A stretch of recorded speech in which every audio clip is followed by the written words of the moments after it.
Olá, espero que todas estejam bem. Nós vamos começar a nossa última aula de sistema digestório.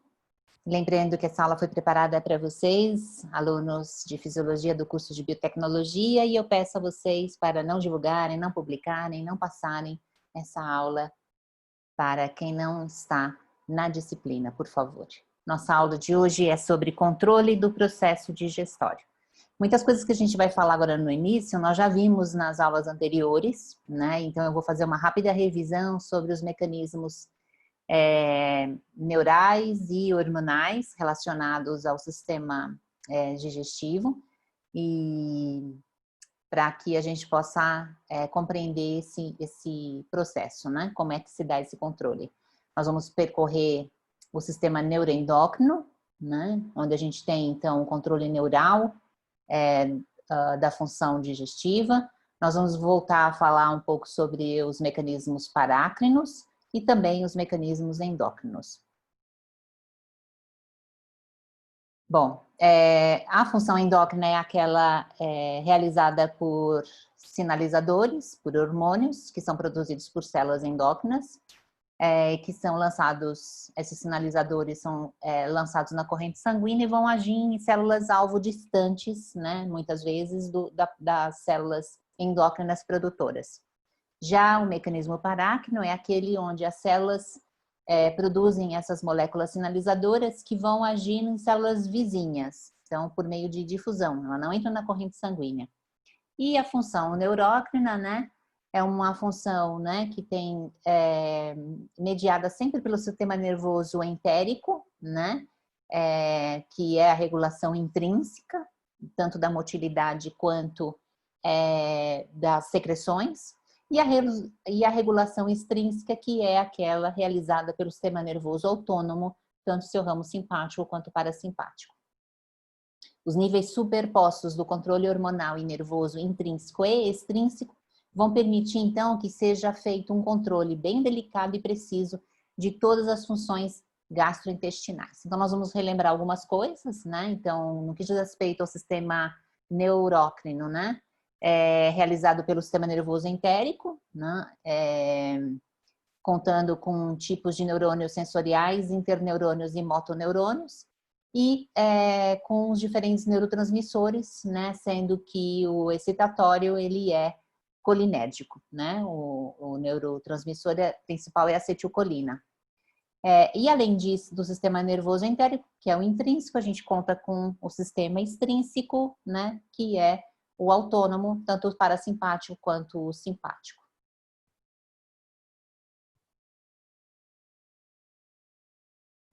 Muito bem, né? Então, lembrando que no sistema digestivo a gente tem esse sistema nervoso entérico distribuído em dois plexos, o plexo submucoso, que está localizado na parte submucosa do tecido, né? Ele vai controlar particularmente a função das glândulas secretoras, e o plexo mioentérico, que está entre as camadas circular e longitudinal de músculo liso e que vai controlar predominantemente a motilidade do trato gastrointestinal. Então, nós contamos com esses plexos, que são esses conjuntos de neurônios, né? O mioentérico controla os movimentos do trato gastrointestinal, são várias cadeias lineares, né, de neurônios, que vai controlar os feixes de musculatura lisa. Eles controlam a contração tônica e a contração sustentada e aguda, né, do trato gastrointestinal. Então, controla, além da motilidade, também a função dos esfíncteres, né?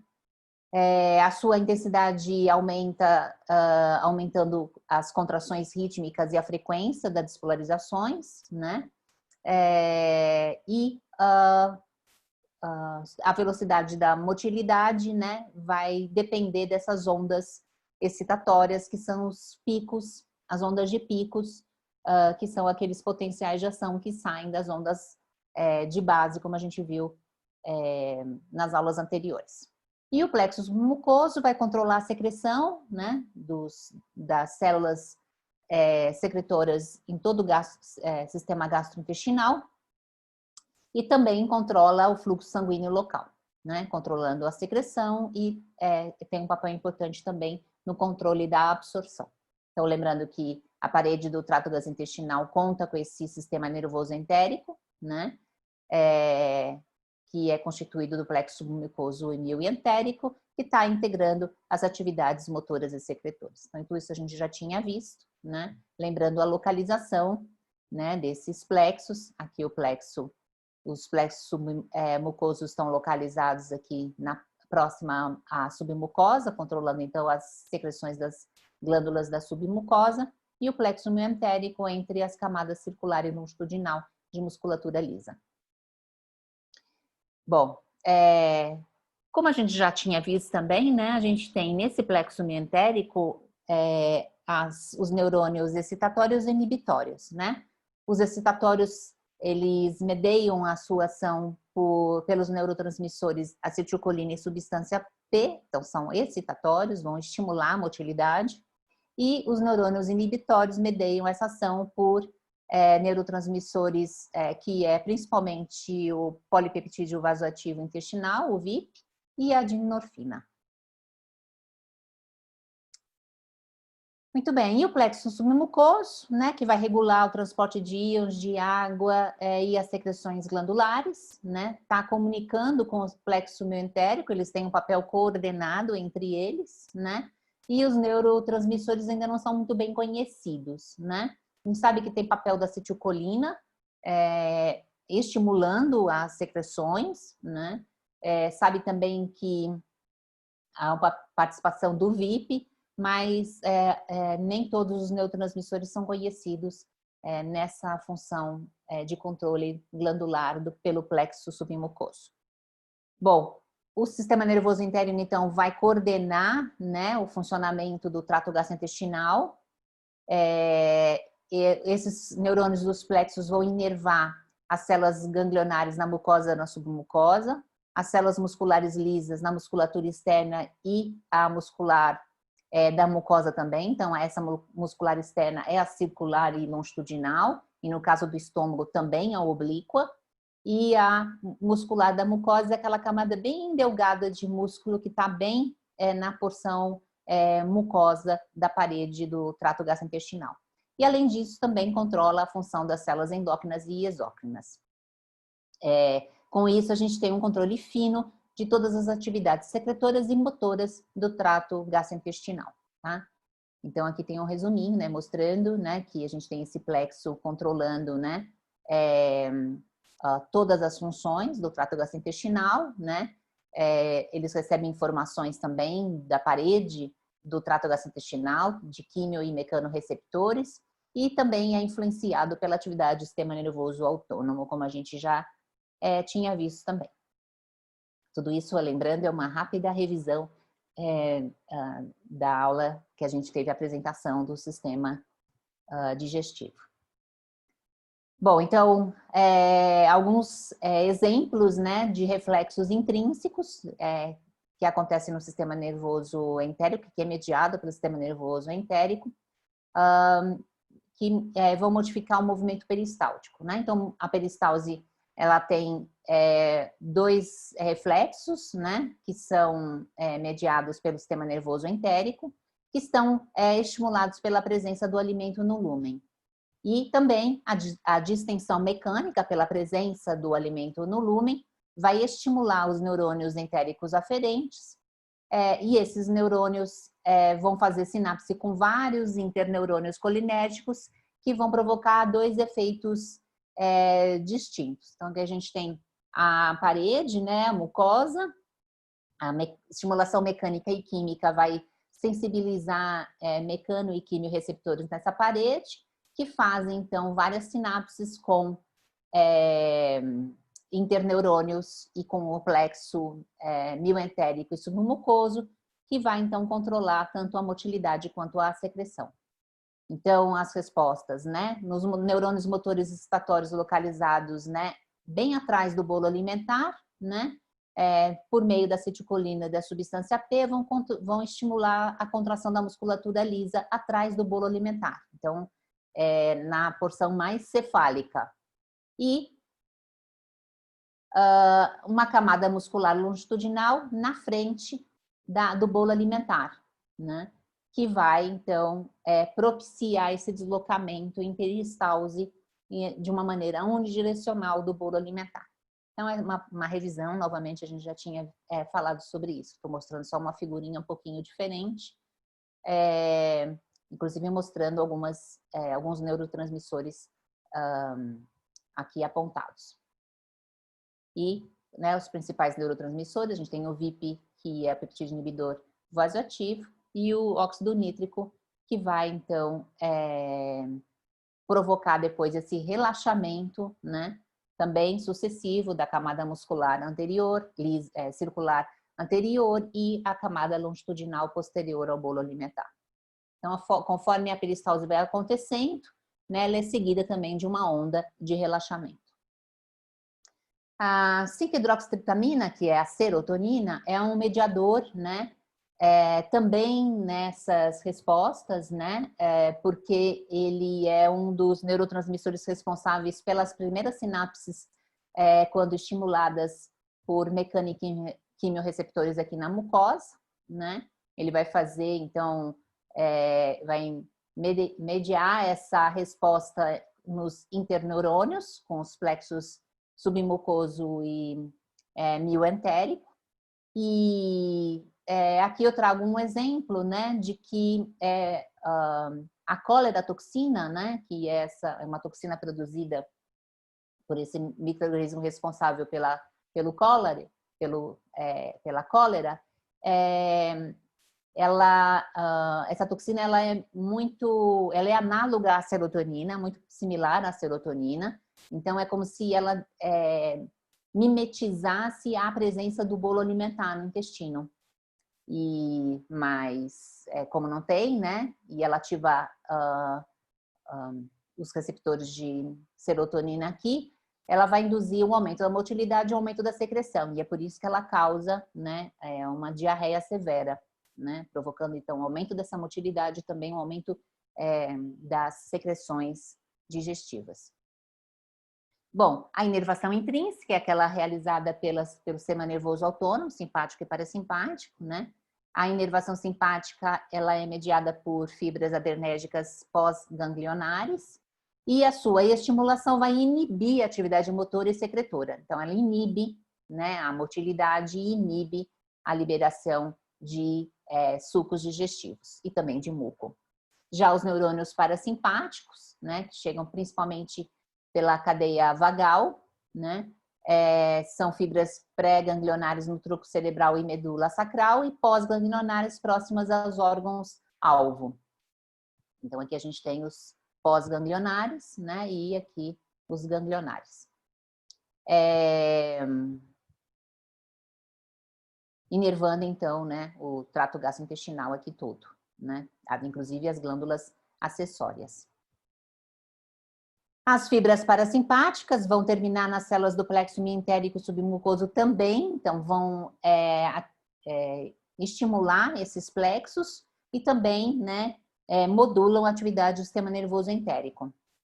Então, inervam diretamente a musculatura lisa e também as células secretoras do trato gastrointestinal, estimulando. E aqui é um resumo, então, da ação extrínseca feita pelo sistema nervoso autônomo, o seu ramo simpático, né, gânglios simpáticos, as fibras pós-ganglionares, lembrando que o sistema simpático também inerva os vasos sanguíneos que nutrem o trato gastrointestinal. E aqui a divisão parasimpática, com os nervos vagais e espinos sacrais, inervando o sistema nervoso entérico também, né, modulando esse sistema nervoso entérico, controlando a motilidade e as secreções. Parasimpático não inerva os vasos sanguíneos, a gente já tinha visto isso também.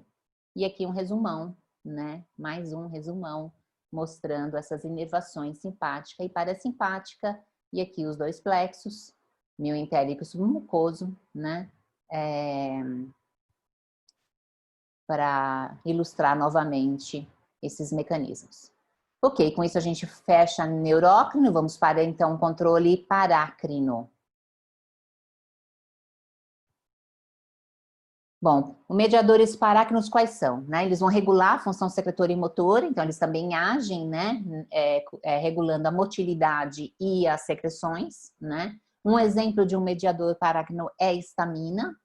A histamina, ela estimula a secreção de ácido clorídrico pelas células gástricas, né? Inclusive, vários fármacos de controle da acidez, né, estomacal, são inibidores de histamina. A gente vai falar sobre isso na farmacologia, né? E outros mediadores fármacos são aqueles, por exemplo, produzidos pelas células de defesa, os imunócitos, né? Que no sistema gastrointestinal, né, vão estar sendo produzidos, vão produzir anticorpos, né, que vão proteger a mucosa, a submucosa. E esses imunócitos também produzem vários mediadores, citoquinas, por exemplo, que podem também interferir, né, ou modular a atividade secretora e motora do trato gastrointestinal. Bom, os imunócitos, como eu falei, né, a gente tem vários tipos de células de defesa, né, do sistema imunológico, né, que vão secretar mediadores inflamatórios, histamina, prostaglandina, citocinas, né, que vão agir sobre as células secretoras do trato gastrointestinal e, com isso, afetar a atividade secretora e também modulando a função de alguns neurônios do trato gastrointestinal, que também leva à modulação da motilidade. Então, respostas inflamatórias, por exemplo, no trato gastrointestinal pode modificar, né, a capacidade secretora e também a função motora de todo o trato gastrointestinal. E aqui a gente tem, né, uma figurinha mostrando, né, naquelas vilosidades, né, intestinais, aqui várias células, vários imunócitos, né, presentes aqui nessa camada da lâmina própria. Muito bem, agora a gente passa para o controle endócrino, né, que é onde a gente vai ver um pouco mais de novidade, né, do mecanismo de controle da função gastrointestinal, né, da função digestiva. Bom, a gente tem células endócrinas na mucosa, na submucosa, além disso também, né, o pâncreas endócrino, a gente já falou dessas células endócrinas do pâncreas lá em sistema endócrino, né, controlando o metabolismo energético no indivíduo. E essas células endócrinas na mucosa e na submucosa estão presentes no estômago e no intestino, né? Então aqui a gente tem uma tabelinha que fala sobre a localização dessas células endócrinas. No estômago, os hormônios produzidos são gastrina e somatostatina. A gente tem outros, mas esses são os principais. No duodeno e no jejuno, a gente tem secretina, colicistoquinina, que é o CCK, motilina, o GIP, que é o peptídeo inibitório gástrico, somatostatina também, né? Também no duodeno. No pâncreas a gente tem os hormônios do controle do metabolismo e lá no ilho e no cólon, no intestino grosso, a gente tem enteroglucagon, peptídeo YY, a neurotensina e também somatostatina. Esses hormônios vão agir sobre as células secretoras, né? Alterando a síntese e a composição das secreções e também a velocidade com que essas secreções é liberada, né? E também agem sobre células musculares lisas, podendo modificar a motilidade do trato gastrointestinal. E aqui a gente tem, então, uma distribuição dessas células endócrinas ao longo do trato gastrointestinal, né? Então, no estômago, as células G produzindo gastrina, que vai também, né, tá presente no início do duodeno, mas vai agir também lá no duodeno, controlando inclusive o esvaziamento gástrico, como a gente já viu. Secretina, né, produzida nas células S duodenais. CCK, produzida em quase todo o intestino delgado e no finalzinho do jejum e começo do ilho, né? O GIP, produzido também no intestino delgado, motilina também, e somatostatina, produzida pelas células D no estômago, no intestino delgado e também no intestino grosso, embora a produção ela vai decaindo ao longo do intestino delgado diminuindo até o intestino grosso, que também é capaz de produzir, mas em uma quantidade menor. Bom, e quais são as características desses principais hormônios, né, e peptídeos gastrointestinais, né? A gastrina, ela é estimulada, né, a partir da distensão gástrica e na presença de peptídeos e aminoácidos no estômago. Ela vai estimular a secreção ácida estomacal e o seu tempo de atuação é de 3 minutos. A grelina, GH-relina, né, é produzida no ânto gástrico e no intestino delgado. O principal estímulo para a liberação da grelina é a restrição calórica, ou seja, o jejum, e ela vai estimular a secreção, né, de hormônio de crescimento e a ingesta de alimento. A gente vai falar dela um pouquinho de novo daqui a pouquinho. A secretina, o estímulo para sua liberação é a acidez do odenal. A sua ação fisiológica é a secreção de bicarbonato pancreático e o seu tempo de atuação é 3 minutos.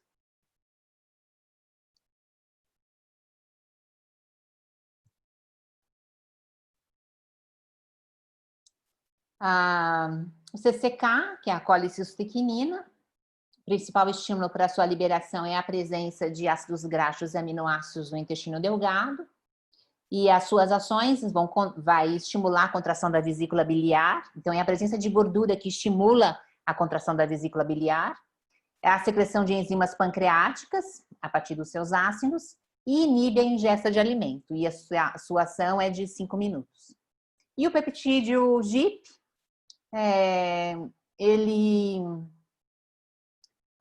seu principal estímulo para a liberação é a presença de glicose e ácidos graxos no intestino delgado, e ele vai estimular a secreção de insulina, e o seu tempo de atuação é de 21 minutos.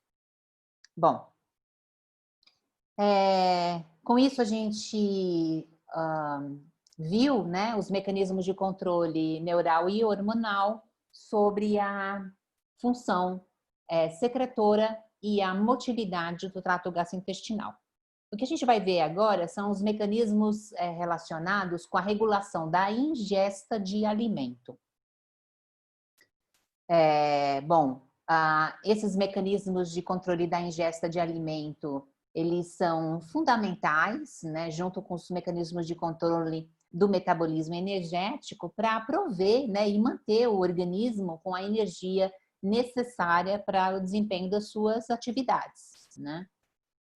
A gente também sabe que os diferentes nutrientes, né, alimentos, eles vão dar origem a uma quantidade diferente de energia para o organismo. Então, gordura para cada grama vai fornecer 9 calorias e carboidratos e proteínas mais ou menos a mesma coisa, né, entre eles, de 4 calorias para cada grama. A nossa absorção, né, 98% carboidratos, 95 gorduras e 92 de proteínas, né? Então, a gente pode, com isso, com a alimentação, estar gerando uma quantidade significativa, né? Se uma dieta regular, adequada, de energia para o organismo. A gente vai estar falando, né, dos mecanismos de controle da fome, da saciedade e do apetite. Então, é importante que a gente saiba diferenciá-los, né? Bom, fome, né, é um mecanismo controlado pelo sistema límbico, né? Aliás, saciedade e apetite também, né? Mas a fome, ela é uma necessidade metabólica do organismo. Nós sentimos fome quando o nosso organismo está com um déficit energético, né? Saciedade é quando esse déficit energético ele foi esgotado, né? Foi saciado, né? E é um dos principais mecanismos de inibição da fome. E o apetite é o desejo, né? Também está relacionado ao sistema límbico, mas é o desejo de se alimentar e que não necessariamente está vinculada à demanda energética, né? Ou seja, fome. A gente pode ter apetite, não sentir fome, a gente pode pode ter fome e não ter apetite. Bom, esses mecanismos, quando eles não estão bem regulados, né, no organismo, a gente pode ter, né, ou uma obtenção, né, diminuída de alimento e com isso de energia necessária para as nossas funções, ou a gente pode ter um excesso, né? No caso do excesso, a gente, se for para o extremo, a gente vai estar falando de obesidade, né? O que é, né, obesidade? É quando tem um excesso de gordura corporal, aumentando no aumento, resultando no aumento do peso, né, da massa corpórea, né, acima do peso ideal. E o peso ideal é aquele em que a expectativa de vida do indivíduo está maximizada. Se a gente sobe, né, o peso, isso significa que há uma diminuição na expectativa de vida do indivíduo. Bom, existem vários dados, né, de obesidade, de excesso de peso na literatura que podem ser facilmente obtidos, né? Há um crescente número de obesos no mundo, de maneira geral. 1 bilhão de pessoas com sobrepeso, 300 milhões de obesos, né? E esse número vem crescendo, como eu disse. Nos Estados Unidos, a obesidade ela é estudada há mais tempo, né? Ela já atinge 1/3 da população adulta, 1/4 das crianças e adolescentes, e é responsável, né, por 300 mil mortes por ano nos Estados Unidos, decorrentes da obesidade e de doenças que são secundárias à obesidade. No Brasil, atinge 40% da população, né, com sobrepeso e é responsável por 80 mil mortes por ano. A obesidade e as doenças relacionadas à obesidade. Esses são os dados mais atualizados disponíveis no Ministério da Saúde. São tabelas que mostram o percentual de homens em cima e de mulheres aqui, né, na figura que está abaixo. Adultos, assim, com mais de 18 anos, com excesso de peso, né? Em cada capital e dos estados e também no Distrito Federal. Se a gente pegar aqui o Distrito Federal aqui, a gente tem entre homens 57% dos homens com sobrepeso e Distrito Federal aqui embaixo para mulheres, 47% com sobrepeso. Já a obesidade, né? Então, considerado obesos, né? Aqui no gráfico de cima, homens, né? Adultos. No Distrito Federal, aqui, 19% dos homens são obesos. E nas mulheres, 17% obesas no Distrito Federal. O número de obesos subiu em 67% nos últimos 10 anos e continua subindo. Bom, como é que a gente determina a obesidade, né? Excesso de peso é considerado até 20% acima do normal, obesidade é maior do que 20% do normal. E o que é o peso normal? É esse peso corpóreo associado a menores taxas de morbidade e mortalidade. Isso, obviamente, dependendo da idade, da altura, do sexo do indivíduo. Então, tem variações aí. Existem vários métodos para determinar, né, o peso ideal, né? E o índice de massa corpórea é um deles. O índice de massa corpórea, o IMC, é obtido pela razão entre o peso corpóreo, a massa corpórea em quilos e a altura ao quadrado, né? E aqui a gente tem, né, os diferentes índices, né? Qual é o grau de risco e qual é o tipo de obesidade. Então, se o índice ele está de 18 até 24,9, é um peso saudável e não tem nenhum tipo de obesidade. Aí, aumentando o IMC, né, a gente vai passando o grau de risco de moderado, alto, muito alto e extremo, né? E aí os diferentes tipos de obesidade. Nessa faixa de 25 a 29,9 é sobrepeso ou excesso de peso, né? e a partir de 30 de IMC já é considerada obesidade, que a gente tem o grau 1, grau 2 e grau 3. Grau 3 é a obesidade mórbida. Bom, a principal causa da obesidade é quando a energia absorvida ela é maior do que a energia despendida, né? Isso vai romper a homeostasia, né? E aí, com isso, os mecanismos de regulação não funcionam. Quando você rompe a homeostasia, né? Por alguma causa que vai ou fazer com que a energia absorvida seja maior do que a normal, né? Então, por exemplo, inibindo a saciedade, né? O indivíduo come, come, come e nunca se sente, né, saciado, né? Ou porque a energia despendida ou a taxa metabólica estão alteradas e aí ele gasta muito menos do que deveria gastar.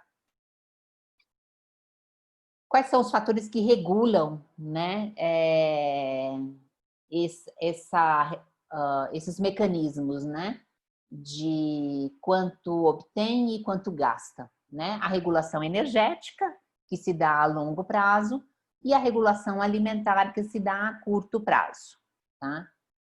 Vamos falar sobre a regulação da ingesta a curto prazo primeiro. Ela é baseada no que a gente chama de teoria glicostática, né? Que é a seguinte: quando o indivíduo ele está hipoglicêmico, ou seja, seus níveis de glicose plasmáticos estão abaixo do normal, há uma estimulação do sistema nervoso central que ativa o centro da fome. O indivíduo sente fome. Essa regulação da ingesta a curto prazo, né, onde se baseia também a teoria glicostática, ela envolve o hormônio colicistoquinina, o CCK, né? Então, quando o indivíduo se alimenta, nós vamos ter ali, né, ácidos graxos e aminoácidos lá no duodeno, né? Isso vai estimular a liberação de CCK e o CCK via plexo vagal vai ativar o eixo da leptina, a gente vai falar sobre esse hormônio já já, né? E isso vai ativar os centros da saciedade e aí o indivíduo se sente saciado e inibindo a fome. Então essa é a teoria a curto prazo. Quando tem hipoglicemia, fome é ativada. A hora que ingere alimento, por meio, né, dessa alça CCK-leptina, a saciedade é estimulada. Bom, a outra via é a via a longo prazo. Essa via a longo prazo, ela vai se basear num balanço energético, né, e nas flutuações desse balanço energético. E depende de controle neural e humoral, né? Então, neurohormonal. Quando os níveis de leptina, eu vou falar, né, desse hormônio já já, aumentam, né, e seu acúmulo no tecido adiposo, e quando os níveis de insulina também circulantes aumentam, e vão estar ambos na corrente sanguínea, isso vai agir nos centros hipotalâmicos e isso vai inibir a ingesta calórica, né? Então tem leptina, porque o indivíduo se alimentou, tem CCK circulando, tem tecido adiposo acumulando energia na forma de gordura. E tem glicose circulando, para ter insulina circulando, o indivíduo sabe, bom, eu estou com a energia circulando no meu organismo, eu posso diminuir a ingesta calórica. Bom, quais são esses centros hipotalâmicos que vão controlar isso, né? E que também vão controlar, né, o índice de massa corpórea, né, e o peso corporal. Opa, perdão.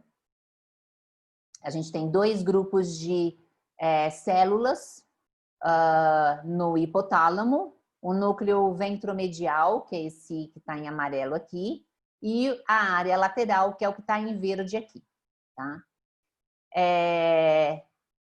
Esse núcleo ventromedial é o núcleo que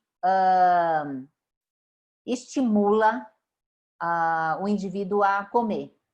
E esse aqui, verdinho, é aquele que inibe, é o centro da saciedade, né? Então, quando você não tem esse núcleo aqui, né, funcionando adequadamente, o indivíduo ele acaba comendo além do necessário, ele vai para um comportamento, aqui são os animais experimentais, né, os ratinhos, eles vão para a hiperfagia. Se a gente tem aqui, né, estimulação nessa área lateral, né, ele se sente saciado e aí ele não se alimenta e é o distúrbio que a gente conhece como anorexia. E aqui a gente tem, então, esses dois centros, né, o centro anoréxico, né, no hipotálamo medial e lateral, né, e as células, né, que são as células envolvidas com a hiperfagia, né, que é ventro medial, né, aqui embaixo. Bom, ambos são regulados por leptina, que é produzido pelo tecido adiposo, né? E aí vão controlar a leptina ativa, né? Esses centros aqui, inibindo a fome e estimulando a saciedade, e a leptina inibe esses centros aqui da fome, né? O que vai levar, então, esse comportamento, né, regulado de fome e saciedade. Bom, e o hipotálamo ele recebe então, né, essas informações, esses núcleos, né, da saciedade e da fome recebem informações provenientes de várias regiões do organismo, então não só aquela mediada pela leptina a partir do tecido adiposo, a própria insulina produzida pelo pâncreas também vai sinalizar ao hipotálamo que o indivíduo se alimentou, né? Além de a própria glicose, né? E hormônios do trato gastrointestinal que são estimulados quando há alimento, né, presente no trato gastrointestinal. Então, a gente tem várias informações aqui que vão chegar ao hipotálamo, né? Todas elas aqui nesse exemplo, inibindo a fome e estimulando a saciedade. Bom, então, quem que é a leptina, né? Esse hormônio, né? O nome leptina vem do grego leptos, que é magro. É um peptídeo, né? Que a gente tem uma representação, né, da sua estrutura. É tido como um peptídeo sinalizador de quantidade de energia estocada no organismo. É como se ele fosse um adipostato, né? Ele vai sinalizar ao organismo quanto de reserva energética na forma de gordura o indivíduo tem, né? Ele é predominantemente sintetizado pelo tecido adiposo, mas também pode ser sintetizado pela placenta e pelo epitélio intestinal. E a sua degradação, né, se dá 80% nos rins, né, e a sua meia-vida é de 25 minutos na circulação. Bom, qual que é a função da leptina? É manter essa homeostasia energética, né? A sua síntese ela vai ser proporcional à quantidade absoluta de gordura que o indivíduo tem, né? Informando, então, ao sistema nervoso central quais são os estoques de energia na forma de gordura que o indivíduo tem, né? Ele tem um sinal aferente ao hipotálamo, né? Então, o hipotálamo recebe uma aferência, né? Reduzindo a ingesta e aumentando o gasto de energia, tá? Então, se tem energia suficiente, diminui a ingesta, ativa a saciedade, reduz a fome e também aumenta o gasto de energia, né? Significa que o indivíduo pode crescer, pode renovar suas células, porque tem energia disponível. A leptina, então, aumenta quando o indivíduo se alimenta, né? Aumenta a circulação de leptina na corrente sanguínea após a alimentação e reduz no estado de jejum. Em obesos, a sua circulação ela está aumentada, né? E por isso ela reduz a perda de peso, né? E reduz na perda de peso, perdão, né? E por que em obesos está aumentada, né? Bom, existem vários mecanismos, né? Que já foram demonstrados de alteração nos níveis de leptina em obesos, né?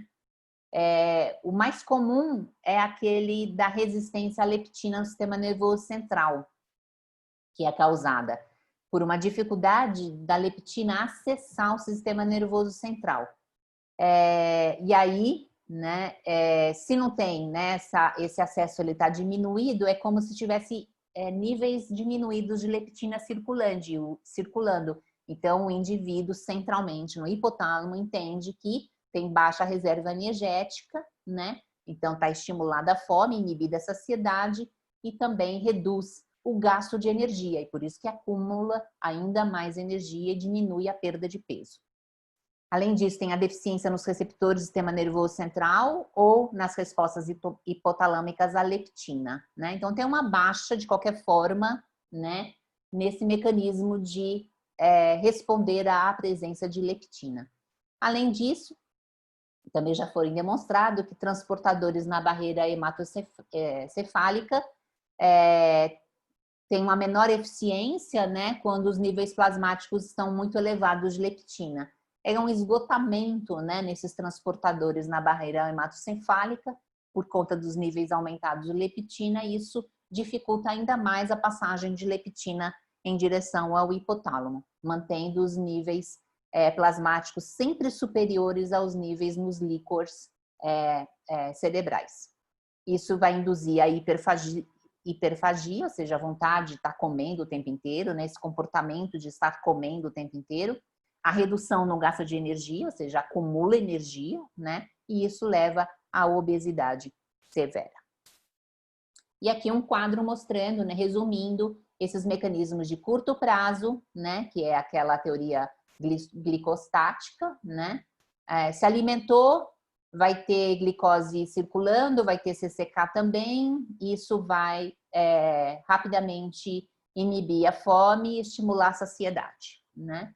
Já o mecanismo a longo prazo, ele vai envolver, né, acúmulo de gordura no tecido adiposo, a liberação de leptina, né, e é uma resposta mais a longo prazo, né? E tem inclusive aqui o papel da grelina, que é aquele hormônio que eu mencionei há pouco para vocês e que é estimulado, né?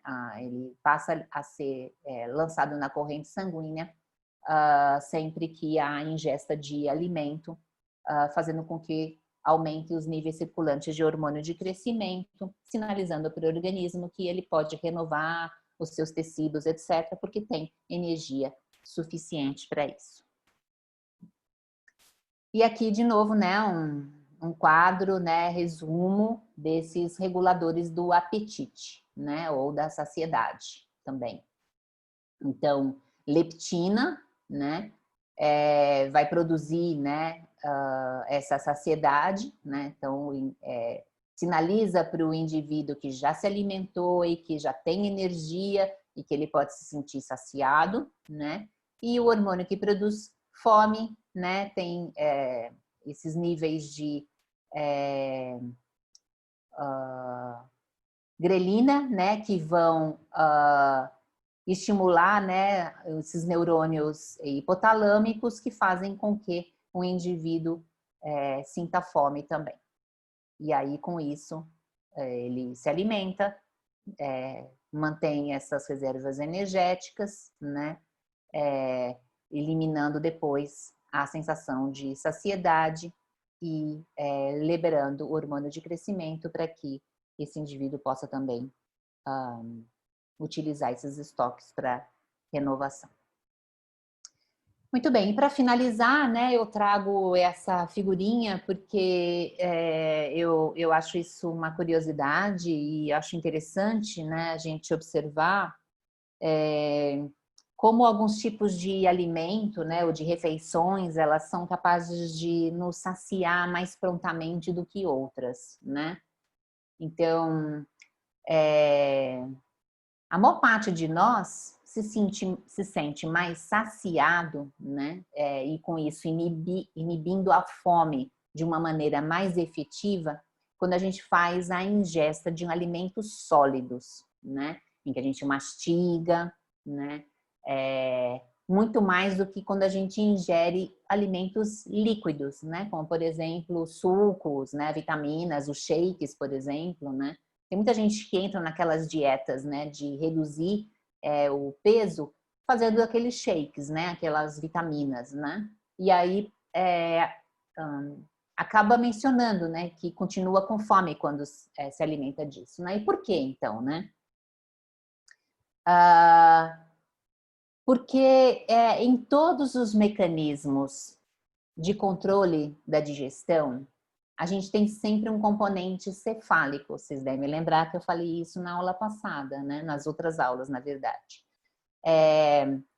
Isso implica que quando a gente tem, né, ingere alimentos líquidos, a gente não tem essa etapa da mastigação. A nossa fase cefálica é menos pronunciada. E com isso, menor o tempo de contato com receptores da orofaringe, né? E também a produção e liberação de hormônios e peptídeos envolvidos no processo digestório é diminuído. E aí, com isso, eles inibem menos o centro da fome, mantendo ativos, né? O centro da fome e não ativando o centro da saciedade, né? Além disso, com alimentos líquidos, o esvaziamento ele vai sendo mais lento e também tem um fator cognitivo, né? Quando a gente olha para uma bebida, a gente não pensa em comida, a gente pensa se a gente está bebendo e não está comendo, né? Então faz diferença esse fator cognitivo de olhar para uma vitamina e falar, eu estou me alimentando, eu estou comendo, né? Isso também pode, com certeza faz diferença, né? Então, alimentos sólidos vão ter todos esses processos e com isso vão estimular o centro da saciedade com mais rapidez, de maneira mais eficiente, inibindo a fome, e alimentos líquidos demoram mais para inibir a fome. Muito bem, então com isso a gente termina o sistema digestório, né? Termina o segundo módulo, e aí a gente vai se encontrar novamente no terceiro módulo em alguns dias. Fiquem bem, cuidem-se bastante. Até a próxima.